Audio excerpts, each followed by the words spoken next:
සමහරව ඉන්නවා හොඳටම රත්තරගායේ වාහනයක් දැක්කොත් කොහම හරි ගන්නමයි හිතෙන්නේ. ෆිනෑන්ස් තියා මොනවද තිබ්බක් කවන්නේ අරියසුනක් කවන්නේ මං ගන්නවා කියලා ගන්නවා. ගන්නකොට දැන් ඔන්න කියන්නේ දුකුණ්ඩ කෙනා මං දන්නවා ඇටෝනියක් ගාලා ගන්න කිව්වා ෆිනෑන්ස් කම්පැනිෙන් ඇහුවා අවුලක් නැහැ කිසි ප්‍රශ්නයක් නැහැ කිව්වා කියලා කියනවා. ෆිනෑන්ස් තියෙන වාහනයක් ෆිනෑන්ස් එක ක්ලියර් කරලා පොත අතට අරන් වැඩ අවසන් කරලා ගත්තේ නැත්නම් ඔබ කන පරිප්පුරික කියන්නේ හිතුවා.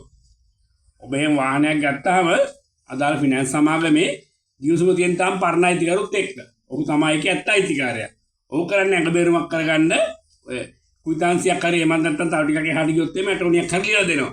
දැන් ඔබ ඇටෝනියන් අයිතිකාරයා වෙලා ඉන්නවා. ඊට පස්සේ ඔහොම ඉන්නකොට මොනවා හරි ප්‍රශ්නයක් වෙලා යම් කිසි දෙයකට නීතිමය කාර්යයකට කියන උසාවියකට අල්ලන් ගියොත් එමේ වාහනේ මොනවා හරි දෙයක් වෙලා ඔබ අර කොල කැලටි කරන් ගිහින් උසාවියෙන් වාහනේ ඉල්ලනවා. ඉල්ලුවාම ඉතින් සාමාන්‍ය මිනිස්සුගේ සලකා බලනවා පොතේ නම තියෙන මෙන්න මේ කෙනාට ඊට අමතරව මූල්‍ය පහසුකම් එනත ෆිනෑන්ස් පහසුකම් අරන් තියෙනවා.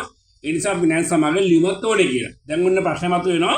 ඔබත් එක්ක කිසිම කිවිසුමක් නැතිද ඔබට බෑ ෆිනෑන්ස් සමාගමකට ගිහින් ඉල්ලන්න මට පොතේ කොපියකුයි මට වාහනේ දෙන්න කියලා ලියුමකුයි දෙන්න මෙන්න මං ගාව තියෙන ඇටෝනිය කිව්වට ඒගොල්ලෝ ගණන් ගන්න නැහැ.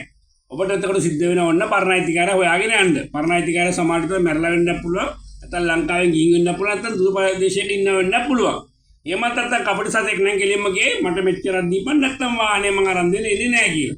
දැන් ඔබ අන්තිම මාරු වැටෙනවා. ඔය ෆිනෑන්ස් තියෙන එකක් අරගත්තාම කන පරිප්පු ටික. ඊළඟ ප්‍රශ්නේ මතුවෙන්නේ මොනවා හරි දෙයක් කළා ෆිනෑන්ස් තියෙන වාහනේ විකුණන මනුස්සයා මැරිලා බුදල් නඩුවක් ගෙම දාපු වෙලාව කොන්න ඕකෙත් ඔය වාහනේ පැටලෙන්න බැරි කමක් නැහැ. ඔය වෙන්න පුළුවන් අනෙත් ටික. ඊළඟට අර ගත්ත කෙනා කියන්නේ ඔබ අලුත් අයිතිකාරයා වගේ ඇටෝනියෙන් ගහම බලා ඉන්න කෙනා වාහනේ පොතේ පස්සේ කාලේ කරන් යන්න යනකොට ෆිනෑන්ස් කම්පැනියෙන් කියයි ඔබට වාහනේ විකුණු පුද්ගලයාගේ වෙනත් වාහන කීපයක් අපෙත් එක්ක තියෙනවා. ඒවේ ඇරියස් තියෙනවා.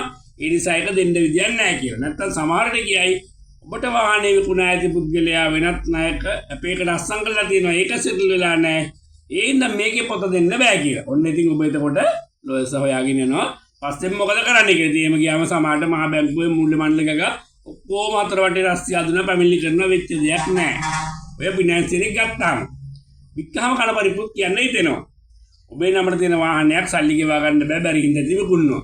ගන්න කලින් හිතන්න ඕනේ මට ගෙවා ගන්න පුළුවන් જાතියකට තමයි මං ගන්න ඕනේ වාරේ කියලාකෝ වාහනේ ලස්සන ආසයි කියලා දැක්කට ගන්න එක මොඩයක්.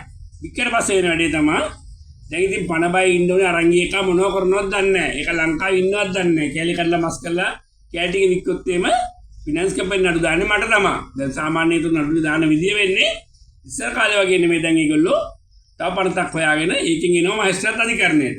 එවෙල ඒකේ යටතේ තිල්ලීමක් කරනවා. ඔන්න අපරාධ වරදක් කරා වගේ එනවා. දැන් ඔබට අපරාධ වරදක් වගේ පැත්තක් නඩුවක් එනවා මහේස්ත්‍රාත් අධිකරණයට. ඊට අමතරව ඉතින් මුදල් අය කරගන්න ඒගොල්ලෝ කොහොමද ඉතින් අධිකරණ වල නඩු කටයුතු ටික පටන් ගන්නවා. දැන් ඉතින් නඩු දෙක තුනක් වැඩේ ඔබට පත්තු වෙනවා. ඔය ටික ඔක්කොමත් එක්ක වෙනකොට අර විකුණපු කෙනාට ඉතින් කල්පනා කරන්න වෙනවා මම ඕක නෙමෙයි කරන්න තිබුණේ ෆිනෑන්ස් එක ක්ලෝස් කරලා පොත අතට අරන් වික්කනම් කිසි ගැටලුවක් නැහැ. ඒතර මම ආර්මී දැනුම් දීලා මගේ වක්කින් බේරෙනවා කියලා. ඒ තමයි මොලේ තියෙන එක කරන හැටි. නැත්තම් වෙන්නේ Tamanට ගෙවා ගන්න බැරි හින්දා අඳුරනේ යාළුවෙක් කර බ්‍රෝකර් කෙනෙක් කරලා කතා කරනවා. දෙන්න මම වාරයකට ගෙවාගෙන යන්නම්. මෙන්න මගේ ඩෙන්ටිය මෙන්න මගේ අනික ඉස්සර ඔක්කොම ටික කියලා දෙනවා. සමහරට ID එක හොර එකක්. පස්සේ අරන් බලනකොට මේ මිනිහෙක් ලංකාවේ ඇත්තෙම නැහැ. ටික කාලයක් හොයනකොට වාරයකියක් වන්න පරිණිය කොන්නම් කියවනවා. ඉතින් ගැටලුවක් නැහැ. හින්දා ෆිනෑන්ස් කම්පැනි ලියුමක් දෙන්නෙත් නැහැ. කතා කරන්නෙත් නැහැ. ඔය බාහිර තියෙනවා ගත්ත කෙනා හරියටම වෙලාවට ගෙවනවා ඇති කිසි ප්‍රශ්නයක් නැහැ. හොඳ කෙනෙක් කරගත්තේ කියලා. සමහරට හොඳ කෙනා නෙමෙයි අරන් තියෙන ගත්ත කෙනාගේ ඇලි කරලා ඔක්කොම ටික වික්කට පස්සේ ඔබත් එක්ක ෆිනෑන්ස් සමාගම නඩු දානවා. දැම්මම දැන් ඔබට නඩු දෙක තුනක පිටිකාරයෙක් වෙලා යන්න සිද්ධ වෙනවා. සමහරට ඔබේ ඉතින් වෙනත් තියෙන දේපලකටත් මේ වැඩෙන් තට්ටු වෙන්න ඉඩ තියෙනවා. මේ ටික ඔක්කොම කිව්වේ ෆිනෑන්ස් තියෙන වාහනයක් ගන්න එකයි ෆිනෑන්ස් තියෙන වාහනයක් විකුණන එකයි දෙකම මොඩයි. ගන්නව නම් හොඳම දේ ෆිනෑන්ස් එක ක්ලෝස් කරලා අවසන් කරලා පොත අතර නම් වෙන බැඳීම් මොකුත් නැත්තම් ඔන්න ගන්න එක. ඊළඟ දේ වෙන්නේ ෆිනෑන්ස් තියෙන එක විකුණනකොට යාගෙන විකුණන එක මොඩයි. ඊට වඩා හොඳයි ෆිනෑන්ස් එක ක්ලෝස් කරලා සියලු ගණන් අවසන් කරලා පිළිවෙලට වැඩේ බාර දෙනවා. ඒතර අපිට කවදාවත් අනාගත නඩුවක් ඉතුරු කරගන්නේ නැහැ. මේ දෙක අපි මෙහෙම කිව්වට සමහරු කියන්නේ සර් මේ දවස්වල වාහන පට්ට ගණන් සීල් වලින් ගන්න බෑ. යාගේ දර මහත්තයාට ගෙවා ගන්න බෑ. හොඳ වෙලාව මං ඉතින් පොඩ්ඩක් අර රීසන් එක ගන්න බැලුවේ. මට අඩුවට ගන්න පුළුවන්.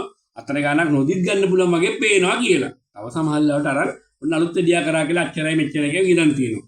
එහෙම නැත්නම් කසිප්පරි මොන හරි වෙලා හරි කාට හරි වෙඩි තියලා හරි මොන හරිලා අහුවෙලා. ඉතින් උසාවියෙන් ගන්න ගියාම පොතේ අයිතිකාරය එන්න කියනවා. මේ ඔක්කොම ටික කිව්වේ ඔබ බුද්ධිමත් නම් ෆිනෑන්ස් එක ලොකු වාහනයක් ගන්නකොට බර කරත්තයක් අරන් හරකෙක් ගන්නවා ලාභයි කියලා ඔබට පස්සේ හිතේ මේ ටික උනාට පස්සේ